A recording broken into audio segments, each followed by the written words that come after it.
আসসালামু আলাইকুম রহমতুল্লাহি ওবরকাতুহু।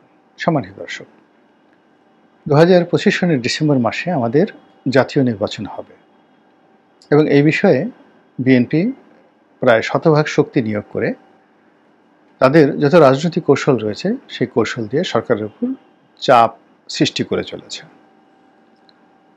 সরকার খুব দ্রুত নির্বাচন দেবে এরকম ইচ্ছা তাদের কখনোই ছিল না এবং এখনো পর্যন্ত কোনো সংকেত তাদের নেই যে তারা সত্যিকার অর্থে অনেস্টলি সৎভাবে একটি নির্বাচন দেবে এরকম কোনো লক্ষণ তাদের মধ্যে দেখা যাচ্ছে না। কিন্তু বিএনপির মতো একটা বড় রাজনৈতিক দলের সঙ্গে সংঘাতে জড়ানো এই মুহূর্তে সরকারের পক্ষে সম্ভব নয়। এজন্য বিএনপিকে শান্ত রাখতে, তাদের সঙ্গে আলোচনার পথ উন্মুক্ত রাখার জন্য বিএনপির যে দাবি, সেই দাবির প্রতি সহমর্মিতা জানিয়ে ডক্টর মোহাম্মদ ইউনূসের পক্ষ থেকে যেটা বলা হয়েছে যে হ্যাঁ, সেই ডিসেম্বরে নির্বাচন হতে পারে, আপনারা যদি চান তো নির্বাচন হবে। আর এটা শুনে বিএনপির যারা লোকজন রয়েছে তারা মহা খুশি এবং তারা বলার চেষ্টা করছে যে এই সরকার যদি এই নির্দিষ্ট সময়ের মধ্যে ডিসেম্বরের মধ্যে নির্বাচন করে তাহলে যেভাবে এই সরকার শপথ নিয়েছে এগুলো নিয়ে বিএনপি প্রশ্ন করবে না, বা এই সরকারের যে ত্রুটিগুলো রয়েছে, বিচ্যুতিগুলো রয়েছে, এগুলো নিয়ে বিএনপি প্রশ্ন করবে না। এর কারণ হলো এখন নির্বাচনের মাঠ যেভাবে টগবগিয়ে ফুটছে, তাতে করে নির্বাচনের শিডিউল ঘোষণা করার সঙ্গে সঙ্গে প্রায় সকল প্রশাসন থেকে শুরু করে সকল কিছু বিএনপির কর্তৃত্বে চলে যাবে এবং নির্বাচনের যে আবহাওয়া ডামাডোল অ্যাবসলিউটলি বিএনপির পক্ষে চলে যাবে। তখন ডক্টর মোহাম্মদ ইউনূস বা তার সরকারে যারা কর্তা ব্যক্তি রয়েছেন বা পাওয়ার ফ্যাক্টর রয়েছেন তারা কেউ বিএনপির পক্ষে মানে বিপক্ষে কোনো ক্রিয়া বা প্রতিক্রিয়া দেখাতে পারবে না। বিএনপি তার নিজের ব্যাপারে সিদ্ধান্ত নিতে পারবে, এটা বিএনপি খুব ভালো করে জানে।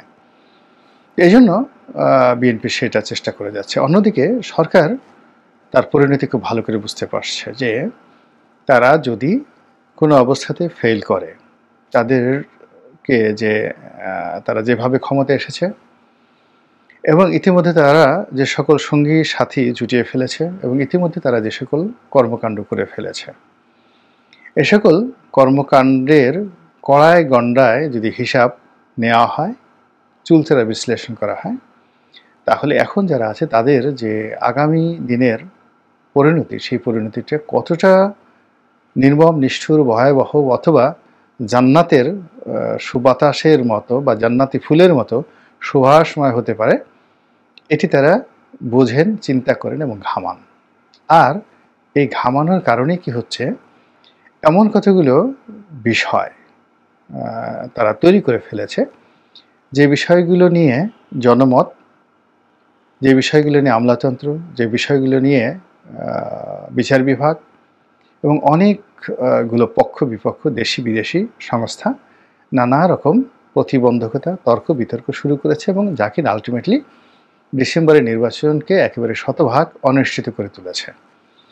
যেমন ধরুন, অলনে ছাড়েন এই মুহূর্তে জাতিসংঘের মানবাধিকার কমিশন একটা রিপোর্ট দিল জুলাই আগস্ট বিপ্লব নিয়ে। তো সেখানে তারা সেই আগস্ট মাসের 5 তারিখ পর্যন্ত যে সকল কর্মকাণ্ড ঘটেছে তার জন্য শেখ হাসিনার প্রশাসন তাদেরকে দায়ী করেছে, আর 5 তারিখের পরে 15 তারিখ পর্যন্ত যে কিছু ঘটনা ঘটেছে স্পেসিফিক্যালি কাউকে দায়ী না করে সেই বিষয়গুলো যে উল্লেখ করেছে তা নিঃসন্দেহে ডক্টর মোহাম্মদ ইউনূসের সরকারের উপর একটা বিরাট মনস্তাত্ত্বিক চাপ বৃদ্ধি করে ফেলেছে। ছাত্ররা এবং সমন্বয়করা ইতিমধ্যে বেশ কয়েকটি রাজনৈতিক দল গঠন করার জন্য তারা সর্বোচ্চ চেষ্টা চালাচ্ছে এবং কোনো কোনো সমন্বয়ক তারা সেই উপদেষ্টা মণ্ডলীর যে উপদেষ্টা পরিষদ সেখান থেকে তারা পদত্যাগ করে এই রাজনীতিতে তারা অংশগ্রহণ করবেন এবং রাজনৈতিক দলের প্রধান হবেন বা কর্তা ব্যক্তি হবেন। তো বোঝার চেষ্টা করুন যে তারা যদি 1.5 বছর 2 বছর ক্ষমতায় থাকার একটা নিশ্চিত গ্যারান্টি, সেই গ্যারান্টি থেকে বের হয়ে রাজনীতির অঙ্গনে তারা তখনই আসছেন যখন এই যে তাদের উপদেষ্টা মণ্ডলীতে থাকা, তারপরে বর্তমান সুযোগ সুবিধা, এই সুযোগ সুবিধার চেয়ে আরও বড় সুযোগ সুবিধা বৃহত্তর পরিসরে তারা শতভাগ নিশ্চিত না হয়ে কোনো অবস্থাতেই রাজনীতিতে নামার মতো ঝুঁকি তারা নেয়নি। এর কারণ হলো আমরা এই অল্প সময়ের মধ্যে দেখেছি যে সমন্বয়, যাদেরকে আমরা অনেকে বাচ্চা বলি, তরুণ বলি, যুবক বলি, বা তাদেরকে তাচ্ছিল্য করার চেষ্টা করি, কিন্তু তাদের বুদ্ধিমত্তা, তাদের প্রজ্ঞা, তাদের চিন্তা চেতনা, তাদের কর্মেও, এমনকি তাদের দুষ্টুমি এবং সমন্বয়ক নাম পরিচয় ব্যবহার করে ইতিমধ্যে যারা বড় বড় অপকর্ম করেছে, তো সেই সকল কর্মকাণ্ডের কাছে প্রচলিত যারা রাজনীতির টাউট বাটপার, তারা রীতিমতো শিশু। যারা বড় বড় নেতা, তারা রীতিমতো টাসকি খেয়ে গেছে। এটা কী করে সম্ভব? সমন্বয়কদের সাথে যদি আপনারা কথা বলেন বা ঘনিষ্ঠ কেউ আত্মীয় স্বজন হন, আপনারা জানবেন যে বড় বড় রাজনৈতিক দলের, আমি নাম বললাম না, বড় বড় মানুষ এদেরকে টেলিফোন করে যে সকল অনুনয় বিনিময় করে, এদের অফিসে গিয়ে যে সকল বড় বড় রাজনৈতিক নেতারা বসে থাকে, এতে স্পষ্ট হয় যে এই মুহূর্তে তারা ক্ষমতার কোন পর্যায়ে রয়েছে। ফলে তাদেরকে এই ক্ষমতার একটা ব্যালেন্স পর্যায় থেকে বা ব্যালেন্স পর্যায়ে রেখে বিএনপি যদি স্বপ্ন দেখে যে ডিসেম্বর মাসে নির্বাচন হবে, আমার কাছে এটিকে যুক্তিযুক্ত মনে হচ্ছে না।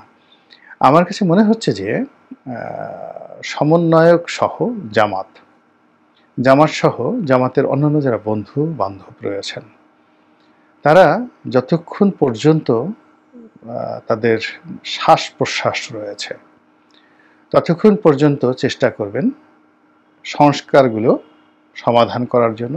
আওয়ামী লীগের, আমি নেতিবাচক বললাম না বা কূটকৌশল বললাম না, আমি শুধুমাত্র পজিটিভই বললাম যে তারা শেষ নিঃশ্বাস পর্যন্ত সর্বোচ্চ চেষ্টা করবে আওয়ামী লীগের যে গুন্ডা পান্ডা রয়েছে, অভিযুক্ত ব্যক্তি রয়েছে, দুর্নীতিবাজ রয়েছে, অর্থদানব রয়েছে, লুটেরা রয়েছে, তাদের সবাইকে বিচারের আওতায় আনার জন্য এটা তারা সর্বোচ্চ চেষ্টা করবে। This is one. দ্বিতীয়ত তারা যে কাজটি করবে সেটি হলো যে সংস্কার প্রস্তাবগুলো ইতিমধ্যে গৃহীত হয়েছে, এই সংস্কারগুলো নিয়ে আলোচনা করবে, টালবাহানা করবে, অ্যামেন্ডমেন্ট করবে, আবার কমিটি করবে, বাস্তবায়ন করার চেষ্টা করবে, এটা নিয়ে কালক্ষেপণ করবে, কেউ আসবে কেউ আসবে না, সেগুলো নিয়ে আবার প্রচার হবে, প্রোপাগান্ডা হবে এবং সময়ক্ষেপণ হবে। এবং এগুলো করতে করতে কোথা দিয়ে যে ডিসেম্বর চলে যাবে, 2026 সনের জুন জুলাই চলে যাবে, আপনারা টেরও পাবেন না। তো এই যে পরিবেশ এবং পরিস্থিতি এবং প্রেক্ষাপট, এই প্রেক্ষাপটকে আরও জটিল করে তুলবে বর্তমান অর্থনৈতিক অব্যবস্থা, ভূতাত্ত্বিক রাজনীতির জটিলতা, আমেরিকার মনোভাব, পাকিস্তানের মনোভাব, ভারতের মনোভাব। তো এর কোনোটাই এখনো পর্যন্ত নির্বাচনের পক্ষে আসেনি। ফলে যারা নির্বাচন করছেন, এটা তাদের মনোকষ্টের বা মনোতুষ্টির কারণ হতে পারে, তাদের স্বপ্ন বিলাস হতে পারে, কিন্তু আলটিমেটলি এই নির্বাচনটা ডিসেম্বরের মধ্যে হওয়ার মতো কোনো গাণিতিক সমাধান বা কোনো গাণিতিক যে বৈশিষ্ট্য, এটি লক্ষ্য করা যাচ্ছে না। কিন্তু এখানে একটা বিষয় মানে বলতে গেলে, যারা নির্বাচন চাচ্ছেন আর যারা নির্বাচন এই মুহূর্তে চাচ্ছেন না, তাদের দুই পক্ষের মধ্যে অনেকটা টাগ অব ওয়ার এমন একটা পর্যায়ে চলে আসছে, মুখোমুখি অবস্থানে তা চলে আসছে যে এক পক্ষের বিজয় মানে অপর পক্ষের ধ্বংস। এবং এই কারণে যারা এই বিপ্লবের, জুলাই আগস্ট বিপ্লবের পক্ষের শক্তি, তারা সবাই বলার চেষ্টা করছেন যে বিজয়ী হওয়া মানেই পরাজিত পক্ষের বিচার করতে হবে, পরাজিত পক্ষের বিচার করতে হবে। এবং এই বিচার যদি না করা হয়, তাহলে যারা পরাজিত হয়েছে তারা ফিরে এসে বিজয়ীদেরকে মেরে ফেলবে। তাহলে বোঝার চেষ্টা করুন যে এই যে প্রচার চলছে, প্রোপাগান্ডা চলছে, এটি মূলত আওয়ামী লীগের নেতাকর্মীদেরকে গ্রেপ্তার, অপারেশন ক্লিন হার্টে যাদের ধরা হয়েছে তাদেরকে গ্রেপ্তারের পর যে বিচার, সেই প্রক্রিয়া, এরপরে অপরাধ ট্রাইব্যুনালে, আন্তর্জাতিক অপরাধ ট্রাইব্যুনালে যে মামলাগুলো চলছে, এবং সেই মামলাগুলো নিয়ে বিচার বিভাগের সঙ্গে আইন উপদেষ্টার মোটামুটি একটা বাহাস শুরু হয়ে গেছে। আইন উপদেষ্টা বলেছেন যে জুন জুলাইয়ের মধ্যে হয়তো কয়েকটা মামলা রায় পেয়ে যাবে, এটি নিয়ে সেই বিচার বিভাগ হুঙ্কার দিয়ে বলেছে আমরা স্বাধীন, এবং এই বিষয়ে আইন উপদেষ্টা যে কথা বলতে পারে না, এটা আইনের শিক্ষক হিসেবে তার জানা উচিত। তো এই যে বিষয়গুলো ঘটছে, অর্থাৎ একদিকে কোর্ট কাছারিগুলোতে গিয়ে যদি আপনি দেখেন, সেখানে বার এবং বেঞ্চ, উচ্চ আদালত থেকে নিম্ন আদালতে, মানে বিচারকদের মধ্যে সত্যিকার অর্থে স্বাধীন চেতা, স্বাধীনভাবে কাজ করার, নির্ভীক এবং নির্ভয়ে কাজ করার, গতি প্রকৃতি এবং এই রাষ্ট্রের জন্য খুব দ্রুত বিচার কর্ম শেষ করার যে তাগিদ, সেটা স্লো হয়েছে নাকি সেটা গতি পেয়েছে, এটা আপনারা যারা ভুক্তভোগী তারা ভালো করে জানেন।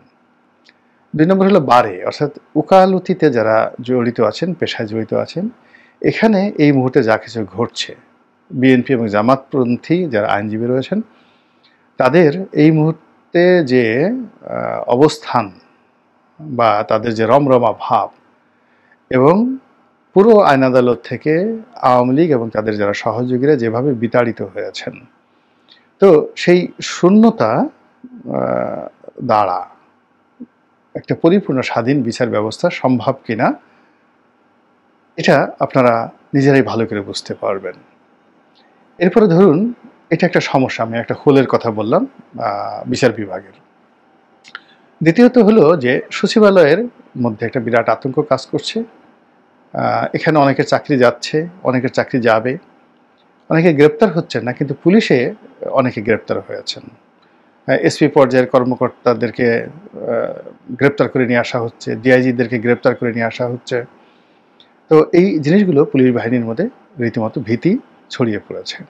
অন্যদিকে আওয়ামী লীগের যারা বিতাড়িত ডেভিল, তারা বিভিন্ন জায়গা থেকে দেশের বাইরে গিয়ে সামাজিক মাধ্যমে এসে পুলিশকে জড়িয়ে যে সকল কথাবার্তা বলছে, সেটাও পুলিশকে বিভিন্ন রকম বিপদে পড়েছে। ফলে এই পুলিশ দিয়ে ডিসেম্বর মাসে একটা চমৎকার নির্বাচন হবে, এর 1% সম্ভাবনাও নেই। তারপরে বিচার বিভাগ গেল, সচিবালয় গেল, পুলিশ গেল, এরপরে সেনাবাহিনীর কথা চিন্তা করেন। তো যেখানে সেনাবাহিনী, নৌবাহিনী, বিমান বাহিনী, তারা তাদের নিজেদের জায়গাতেই নিজেদের নিরাপত্তা তারা নিশ্চিত করতে পারছে না। নৌবাহিনীর সদর দপ্তরে বা নৌবাহিনীর যে চট্টগ্রামের যে অডিটোরিয়ামে, সেখানে একটা বিয়ের অনুষ্ঠানে আন্দোলনকারীরা ঢুকে গিয়ে মারধর করলো এবং নৌবাহিনীর সঙ্গে সংঘর্ষে জড়িয়ে পড়লো, এবং এখনো পর্যন্ত নৌবাহিনীর কর্তা ব্যক্তিরা এ সকল আন্দোলনকারীদের একটা পশম স্পর্শ করতে পারেনি। সেনাবাহিনীর লোকজন যেখানে যাচ্ছে, আন্দোলনকারীরা তাদেরকে ভুয়া ভুয়া বলে গালাগাল দিচ্ছে, এবং সেনা সদস্যরা সেখানে মাথা নিচু করে থাকছে বা সেখান থেকে ফিরে আসছে। তো এই জায়গাতে সেনাবাহিনী নির্বাচনের মাঠে নেমে একেবারে সবাইকে ভয় দেখাবে, সিল পিটাতে দেবে না, এই জিনিসটা গড়ে তুলতে আরও কয়েক বছর সময় লাগবে। আলটিমেটলি প্রত্যেকটি রাষ্ট্রীয় বাহিনী তাদের যে ব্যক্তিগত ইমেজ বা তাদের যে যাকে বলা হয় তাদেরকে ভয় পাওয়ার যে সংস্কৃতি, এটি আলটিমেটলি নষ্ট হয়ে গেছে বা নষ্ট করে ফেলেছে সবাই। তো এটাও নির্বাচনে যাওয়ার বা নির্বাচন হওয়ার জন্য একটা বিরাট ব্যাড সিগন্যাল। এরপর যদি অর্থনৈতিক অবস্থা ধরেন, সেই অর্থনৈতিক অবস্থা এখন চরম খারাপ অবস্থার মধ্যে। শুধুমাত্র গার্মেন্টসের এক্সপোর্ট কাগজে কলমে বেড়েছে, কিন্তু এটা আগের যে অর্ডারগুলো ছিল, আপনারা জানেন যে অলমোস্ট 2-3 বছরের অর্ডার থাকে, অ্যাডভান্স অর্ডার থাকে। তো সেই অ্যাডভান্স অর্ডারগুলো ব্যাকলগে পড়ে গিয়েছে, এবং সেই অর্ডারগুলো অনেক বড় বড় ফ্যাক্টরি বন্ধ হয়ে গেছে। ধরুন বেক্সিমকোর মতো ফ্যাক্টরি, তো বেক্সিমকোর মতো ফ্যাক্টরিতে ধরুন 200 লাইন বা 500 লাইন বা 1000 লাইন ছিল, 1000 লাইন। তো এক এক লাইনে যদি 60টি করে মেশিন থাকে, 1000 লাইনে 6000 মেশিন, প্রতি মেশিনে যদি গড়ে 3 জন করে ম্যান পাওয়ার থাকে, তাহলে 1000 লাইনে 3000 মেশিন, সরি 1000 মানে যদি 60টি করে মেশিন থাকে 60,000 মেশিন, এবং প্রতি মেশিনে যদি এই পরিমাণ লোক থাকে, তাহলে কত লোক কর্মহীন হয়ে পড়েছে এবং কত অর্ডার সেখানে মুক্তব্যে পড়েছে। এখন সেই অর্ডারগুলো মানে ব্যাংক এবং সেই যে প্রতিষ্ঠান বন্ধ হয়ে গেছে, তারা আরও দায় কমানোর জন্য ছোটো ছোটো গার্মেন্টস ফ্যাক্টরিতে তাদের যে কস্টিং প্রাইস, সেই কস্টিং প্রাইসের চেয়ে বেশি প্রাইস দিয়ে তারা সাবকন্ট্রাক্ট করাচ্ছে। তো সাবকন্ট্রাক্টের মার্কেট এখন খুব রমরমা, ছোটো ছোটো ফ্যাক্টরি চলছে, কিন্তু বড় বড় অনেক ফ্যাক্টরি বন্ধ হয়ে গেছে। কিন্তু যদি একটা স্টেবল পরিবেশ পরিস্থিতি না আসে, তাহলে নতুন করে এলসি আসবে না এবং ব্যাংকগুলো নতুন করে বিনিয়োগ করবে না। ফলে এই যে এখন গার্মেন্টস সেক্টরে যে হঠাৎ করে কিছু যাকে বলে এক্সপোর্টের পরিমাণ বেড়ে গেছে, এটা মূলত 2 বছর, 2.5 বছর বা 3 বছর আগের যে এলসিগুলো, এগুলোকে ব্লক এলসি বলে, এই ব্লক এলসির অ্যাগেনস্টে যে সকল মাল আমদানি করা ছিল, যে সকল অর্ডার হওয়ার কথা ছিল, সেগুলো এখন তড়িঘড়ি করে করার চেষ্টা করা হচ্ছে, কিন্তু এখানে কোনো ডেভেলপমেন্ট আসেনি। জুটের অবস্থা খুব খারাপ, অন্যান্য যে এক্সপোর্ট সেগুলোর অবস্থা খুব খারাপ, আমদানির অবস্থা আরও খারাপ, মানুষের আয় রোজগার, আয়কর দেওয়ার যে প্রবৃদ্ধি সেটাও নেতিবাচক। ফলে এই নেতিবাচক একটা অর্থনীতির মধ্যে গিয়ে প্রায় 1000 কোটি টাকা খরচ করে একটা জাতীয় নির্বাচন, আবার তার আগে যেটা স্থানীয় নির্বাচন, সেখানেও প্রায় কয়েক হাজার কোটি টাকা খরচ হয়ে যাবে। তো এই বিষয়গুলো, টাকার সংস্থান এখনো পর্যন্ত অর্থ মন্ত্রণালয় দেয়নি নির্বাচন কমিশনকে, আর নির্বাচন কমিশনে তার কত টাকা লাগবে সেটা এখনো পর্যন্ত বলেনি। অথচ ব্যালট পেপার ছাপানো, কাগজ, কালি, তারপরে ক্লোজ সার্কিট ক্যামেরা, এইগুলোর জন্য অ্যাটলিস্ট 6-7 মাসের তো পূর্ব প্রস্তুতি অবশ্যই তাদের দরকার আছে, এবং সঙ্গে সঙ্গে অনেকগুলো তারা ট্রেনিং করে, কীভাবে ভোট দিতে হবে, পোলিং এজেন্ট থেকে শুরু করে সবার একটা অন্ততপক্ষে 4-5 মাস আগের থেকে এই ধরনের কর্মকাণ্ড চলে। নির্বাচন কমিশন এই ধরনের কর্মকাণ্ড শুরু করেনি। এমনকি ডিলিমিটেশন, কিছু কিছু জায়গাতে ডিলিমিটেশন অর্থাৎ নির্বাচনী এলাকার যে সীমানা, এটা নির্ধারণের দরকার রয়েছে, সেটাও তারা শুরু করেনি। আর সবচেয়ে বড় ব্যাপার হলো সমন্বয়ক সরকার এবং যারা নির্বাচন চাচ্ছে বিএনপি, তারা সবাই মিলে একটা বিষয়ে একেবারে পয়েন্ট অফ নো রিটার্ন, সরকার যে কোনো মূল্যে জাতীয় নির্বাচনের আগে স্থানীয় নির্বাচন করে ফেলবে, আর বিএনপি যে কোনো মূল্যে জাতীয় নির্বাচনের আগে স্থানীয় নির্বাচন করতে দেবে না। এই বিষয়টিও এখন পর্যন্ত সেটেল হয়নি। তো এত আনসেটেলড ম্যাটারের মধ্যে যারা স্বপ্ন দেখছেন যে আমাদের ডিসেম্বর মাসে একটা নির্বাচন হবে, তারা স্বপ্ন দেখতে পারেন, কিন্তু আমার কাছে মনে হচ্ছে যে এই স্বপ্ন রীতিমতো দুঃস্বপ্নে পরিণত হবে। আল্লাহ ভালো জানেন। আল্লাহ আমাদের সবাইকে হেদায়েত দান করুন এবং হেফাজত করুন। আসসালামু আলাইকুম ওয়া রাহমাতুল্লাহি ওয়া বারাকাতুহু।